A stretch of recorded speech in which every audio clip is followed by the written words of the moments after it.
Now what we're going to do is begin on the shirt back. And of course, you definitely want to put up a piece of tracing vellum, and it's of course see-through, very durable, erasable, and it's an excellent product to be drawing your shirt patterns out with. The first thing to do is draw down the center back and the straight of grain. Now, as I said, I will be using Lisa's chest measurement of 42 inches or 106.7 centimeters. So I will find the 42 dot at the center back, and then I'm simply going to draw down, indicating the center back of the pattern. And again, for those of you who have jumped ahead in your video and just joined us, I always say, please make sure that you're doing this on a table and drawing off in pencil, because if you do make any little mistakes, it's so much easier to erase them than using the pens that I am using. And we'll put in the straight of grain marking. Again, if you just joined us at this particular part of the video, make sure that the grain line is exactly the same length as the grain line of the master pattern, so that if your tracing vellum shifts off for any reason, you'll be able to realign it very quickly. Next, you're going to use your chest or bust measurement in the neck point and in the shoulder point, in the middle of the armhole, and at the underarm, in that fashion. Now we need to draw the neck curve. You'll hold your designing stylus with the words facing you and the two curves going downward.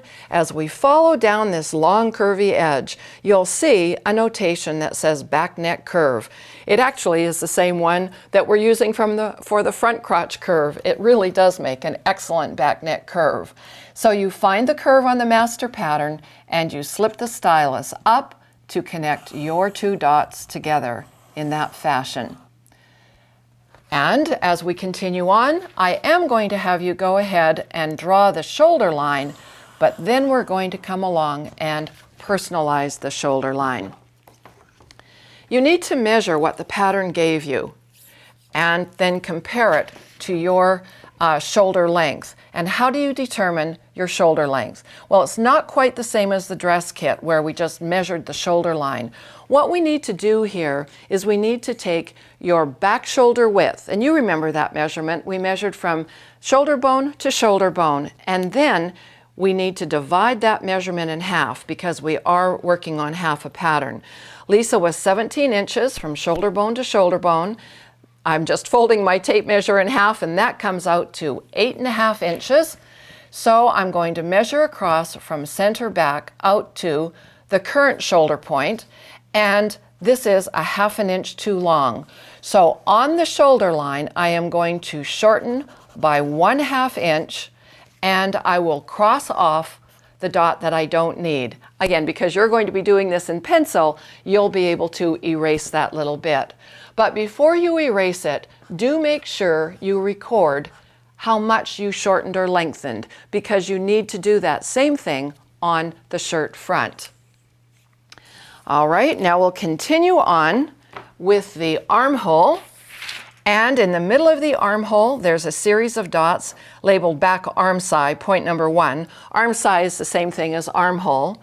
And there is a lower series labeled back arm side, point number 2. Now you hold the designing stylus again with the words facing you and the two curves going downward. And what we're going to do is come down the curvy edge to the second arrowhead, and it says match to back arm side, point number 1 on the shirt kit. So I'm going to take that arrowhead and place it into dot number 1, and then I'm going to pivot the stylus into her personalized shoulder point. And then I will draw around the curvature in this fashion.